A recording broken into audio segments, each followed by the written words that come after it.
नमस्कार दोस्तों, आज का ये वीडियो बहुत ही इंपॉर्टेंट और जरूरी है आप सभी के लिए।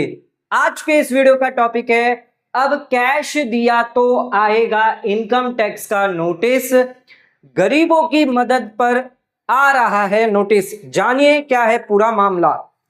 दोस्तों यहां पर कैश जो है वो दिया गया है, कैश जो है वो बांटा गया है, चैरिटी करी गई है, जिसके बाद जिस व्यक्ति ने ये कैश दिया है उनको यहां पर इनकम टैक्स डिपार्टमेंट द्वारा ये नोटिस जो है वो आप देख सकते हैं, समन जो है वो यहां पर आया है एसएससी को अंडर सेक्शन 131(1) के अंदर।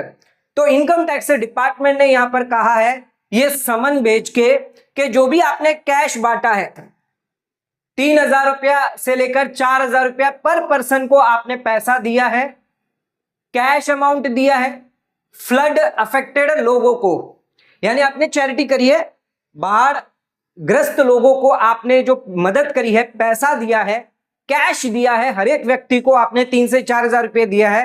तो ये जो कैश पैसा आपने दिया है इसका सोर्स हमें बताइए, इसका सोर्स क्या है। तो ये कोई छोटा मोटा मामला नहीं है, एक बहुत ही बड़ा मामला है। आइए मैं आपको बताता हूं ये किनको नोटिस भेजा गया है। तो यहां पर जिनको नोटिस ये भेजा गया वो है पप्पू यादव। पप्पू यादव जी ने ट्विटर पर एक ट्वीट करके बताया है कि मुझे ये नोटिस जो वो इनकम टैक्स डिपार्टमेंट द्वारा भेजा गया है, मैंने तो लोगों की मदद करी, चैरिटी करी, लेकिन सामने से इनकम टैक्स डिपार्टमेंट मुझसे ये पूछ रहा है कि ये जो पैसा आपने डिस्ट्रीब्यूट किया है ये कहां से आप लेके आए हो। तो यहां पर इन्होंने ट्वीट करके कहा है कि मुझे इनकम टैक्स का नोटिस मिला है, बाढ़ पीड़ित की मदद में रुपये बांटने को अपराध बताया है, यह अपराध है तो मैं हर वंचित पीड़ित को सहायता का अपराध संवेदन करता हूं। वैशाली जिले का यह मामला है, पूर्व पंचायत गांव के बाढ़ पीड़ित जिनका घर द्वारा गंगा जी में विलीन हो गया। कई सारे बाढ़ पीड़ित का जो घर था वो यहां पर बाढ़ में जो है वो चला गया था, खत्म हो गया था उनका घर बार।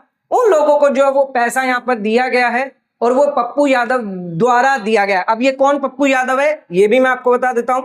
तो पप्पू यादव जो है वो है मेंबर ऑफ पार्लियामेंट के, यानी कांग्रेस के वर्कर हैं, जिन्होंने यहां पर जो है पैसा जो है वो बांटा है। जबकि एक्चुअली जहां का ये मामला है वहां पर ना ही कोई राज्य मंत्री, ना ही कोई स्थानीय एमपी, सीएम, कोई भी उम्मीदवार जो है वो वहां पर सिर्फ मूर्ख दर्शक बनकर देखता रहा है, उन्होंने कोई मदद नहीं करी है। लेकिन पप्पू यादव ने जो मदद करी है जिसके बाद उनको इनकम टैक्स डिपार्टमेंट द्वारा नोटिस आया है। तो अब इनकम टैक्स डिपार्टमेंट का नोटिस क्यों आया है, क्या मांगा जा रहा है और इसके आपको क्या करना रहता है। कई बार आप लोगों की मदद करते हैं लेकिन आप इसे सोशल मीडिया पर दिखा देते हैं। इनकम टैक्स डिपार्टमेंट के पास सभी अथॉरिटी होती है कि अब वो आपके सोशल मीडिया को भी देखता है कि अगर आप कहीं पैसा दिखा रहे हैं, पैसा बांट रहे हैं, कोई बड़ी बड़ी गाड़ियां ले रहे हैं, तो उस केस में आपको इनकम टैक्स जो है वो नोटिस भेज सकता है। आइए जानते हैं क्या ये सेक्शन में नोटिस आया है, सेक्शन कौन से सेक्शन में दिया गया है, क्यों यहां पर ये मामला जो वो इतना बड़ा हुआ है, आइए समझते हैं। तो यहां पर सबसे पहले ये जानना जरूरी है कि why the notice was sent, ये नोटिस क्यों भेजा गया। तो इनकम टैक्स डिपार्टमेंट को यहां पर इंफॉर्मेशन मिली थी 9 अक्टूबर 2025 को कि कैश जो है वो बांटा गया है फ्लड अफेक्टेड पीपल को। बाढ़ आई थी, कहां पर आई थी, मनियारी में। मनियारी एक विलेज है वैशाली के पास, जहां पर बाढ़ आई थी, जिसके वजह से उस बाढ़ में जो भी पीड़ित लोग थे उनको यहां पर पप्पू यादव द्वारा 3 से 4,000 रुपया हर एक व्यक्ति को दिया गया। कैश डिस्ट्रीब्यूशन जो वो किया गया 3 से 4,000 रुपया पर पर्सन। अब डिपार्टमेंट जो इनको नोटिस भेजकर पूछ रहा है कि ये कैश पैसा आपका कहां से आया है, इसका सोर्स ऑफ फंड बताइए। क्या आपका पैसा है ये आपने सेविंग अकाउंट से या जो भी आपका अकाउंट है वहां से पैसा आपने विड्रॉ किया है और फिर इसको आपने जो है वो बांटा है, तो ये सोर्स आपको बताना होगा।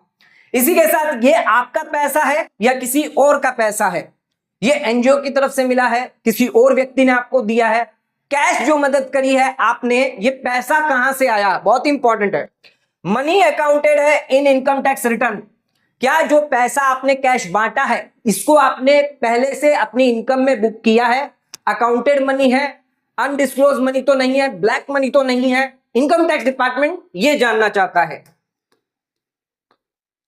इसी के साथ कौन से सेक्शन के अंदर ये नोटिस भेजा गया है ये भी जानना जरूरी है। तो ये सेक्शन है 131(1)(a). 131(1)(a) कहता है कि यहां पर इनकम टैक्स डिपार्टमेंट के पास इतनी पावर है कि वो आपको समन भेजकर आपसे जानकारी ले सकता है, आपको प्रेजेंट होने के लिए कह सकता है। जैसे अगर कोई कोर्ट है किसी अपराधी को समन भेजती है कोर्ट में हाजिर करने के लिए, उसी तरह इनकम टैक्स डिपार्टमेंट भी यहां पर आपको समन भेज सकता है। तो समन यहां पर भेजा गया है आस्क फॉर स्टेटमेंट। आपका स्टेटमेंट रिकॉर्ड किया जाएगा कि आपने ये जो कैश है उसका सोर्स आपको बताना होगा, कैश जो बांटा गया है। इसी के साथ आपको प्रूफ देना पड़ेगा, डॉक्यूमेंट देने पड़ेंगे, जैसे बैंक स्टेटमेंट हो गया, आपके फाइनेंशियल डॉक्यूमेंट, आपकी आईटीआर और भी जो भी प्रूफ है आपके सोर्स ऑफ इनकम के, ये सभी आपको देने होंगे। यहां पर आपके अगेंस्ट इंक्वायरी कंडक्ट होगी अगर अनअकाउंटेड कैश है या फिर अनडिस्क्लोज मनी है, अनडिस्क्लोज इनकम है। तो जैसे कोर्ट समन भेजता है वैसे ही यहां पर जो है आपको समन भेजा गया इनकम टैक्स डिपार्टमेंट द्वारा। या तो आप खुद जाकर वहां पर रिप्लाई दे सकते हैं, अपना स्टेटमेंट लिखेंगे, अपने प्रूफ देंगे, या फिर आपका कोई ऑथराइज रिप्रेजेंटेटिव होगा, जैसे कि कोई चार्टर्ड अकाउंटेंट है या कोई एडवोकेट है, तो वो भी जाकर रिप्रेजेंट कर सकता है। तो यहां पर आपको रिप्लाई देना बहुत ही ज्यादा मैंडेटरी है अगर इनकम टैक्स डिपार्टमेंट से आपको नोटिस आया है तो। अब यहां पर ध्यान रखिएगा कि आपको इनकम टैक्स डिपार्टमेंट ऑफिस में जो पटना में है वहां जाना है और आपको एक्सप्लेनेशन देना है, रिटर्न में भी देना है और वर्बल में भी देना है, और साथ में आपको डॉक्यूमेंट भी देने हैं सोर्स प्रूफ करने के लिए कि कैश पैसा जो आपने डिस्ट्रीब्यूट किया है वो कहां से आपके पास आया है। अब सवाल ये आता है कि अगर आपने ये रिप्लाई नहीं दिया या पहुंच नहीं पाई हियरिंग के लिए, तो उस केस में यहां पर आप पर पेनल्टी लगाई जाएगी 10,000 रुपए की। साथ में आपके अगेंस्ट सर्च, सीजर और बेनामी इंक्वायरी की यहां पर जो है हियरिंग भी स्टार्ट हो जाएगी। आपके सर्च किया जा सकता है, सीजर किया जा सकता है आपकी संपत्तियों को। इसे बिल्कुल भी इग्नोर ना करें, जो भी नोटिस है उसे गलती से भी इग्नोर ना करें।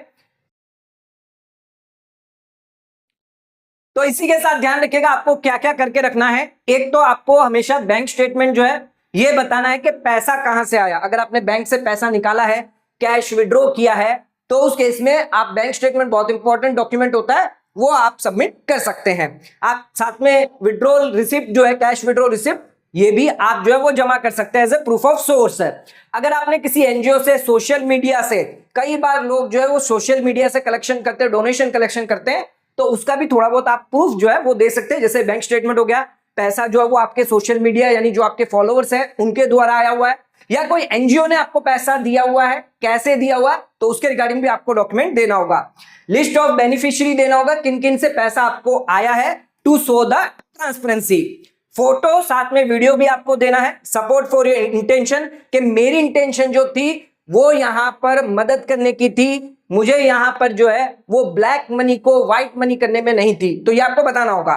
साथ में आपको एफिडेविट और रिटर्न एक्सप्लेनेशन देना होगा, जो भी आप कह रहे हैं उसके अगेंस्ट सारी चीजें सही कह रहे हैं। ध्यान रखिएगा डिपार्टमेंट का मेन कंसर्न हमेशा यही रहता है, चैरिटी ध्यान में नहीं रखता डिपार्टमेंट को कोई मतलब नहीं है आप चैरिटी कर रहे हो, डोनेशन कर रहे हो, वो आपकी मर्जी है, वो आपका पैसा है, चाहे आप डोनेशन करो, उसको खर्च करो, इससे कोई मतलब नहीं है डिपार्टमेंट को। डिपार्टमेंट को तो इसी से मतलब है कि जो पैसा डिस्ट्रीब्यूट किया है क्या वो लीगल है, क्या उसको आपने प्रॉपर अकाउंट किया है, क्या उस पर प्रॉपर टैक्स पे किया हुआ है, अनअकाउंटेड तो नहीं है, ब्लैक मनी तो नहीं है, अनरिपोर्टेड इनकम तो नहीं है। गोल हमेशा इनकम टैक्स डिपार्टमेंट का यही रहता है। तो ध्यान रखिएगा अगर आप कैश से किसी की मदद भी कर रहे हैं तो उस केस में इनकम टैक्स डिपार्टमेंट आपको ट्रैक कर सकता है, क्योंकि आजकल सोशल मीडिया का जमाना है और हर कोई जो है वो अपना यहां पर जो है सोशल मीडिया पे सारी चीजें डालता है, फोटो डालता है, वीडियो डालता है पैसा देने में मदद करते वक्त, तो उस केस में यहां पर आपको इनकम टैक्स डिपार्टमेंट की नोटिस आ सकती है। कैश किसी को देना बहुत ही ज्यादा इंपॉर्टेंट है, ये ध्यान रखिएगा। अगर आप ह्यूज अमाउंट में, लार्ज अमाउंट में कैश दे रहे हो तो इनकम टैक्स डिपार्टमेंट आपको यहां पर पकड़ सकता है। तो हमेशा ध्यान रखें कभी भी आप कैश डिस्ट्रीब्यूट कर रहे हैं तो उसका प्रॉपर सोर्स आपको रखना है। कैश विड्रॉ करके आपने किया है तो बैंक स्टेटमेंट हो गया, किसी अन्य व्यक्ति से आपने पैसा लिया है तो उस व्यक्ति का आपको कंफर्मेशन लेना है, उसकी भी सोर्स है या नहीं है ये भी आपको कंफर्म करना है। तो कैश कभी भी आप मदद के लिए भी क्यों ना दे रहे हो तो इनकम टैक्स डिपार्टमेंट यहां पर ये नहीं देखेगा कि आपकी नीयत क्या है, आप मदद करने के लिए दे रहे हैं ये नहीं देखेगा। इनकम टैक्स डिपार्टमेंट ये देखेगा कि वो कैश पैसा आया कहां से। तो बहुत ही इंपॉर्टेंट जो है वो ये नोटिस यहां पर आया है, जिससे सभी को यहां पर सीख मिलती है कि आपको यहां पर कैश देने से पहले 4 बार जरूर सोचना है। तो दोस्तों आज का वीडियो कैसा लगा नीचे कमेंट करके जरूर बताएं। वीडियो पसंद आया तो वीडियो को लाइक शेयर सब्सक्राइब करना ना भूलें। वीडियो को ज्यादा से ज्यादा शेयर करें ताकि और लोगों तक इसकी नॉलेज पहुंच सके। आज का वीडियो समाप्त करते हैं। धन्यवाद।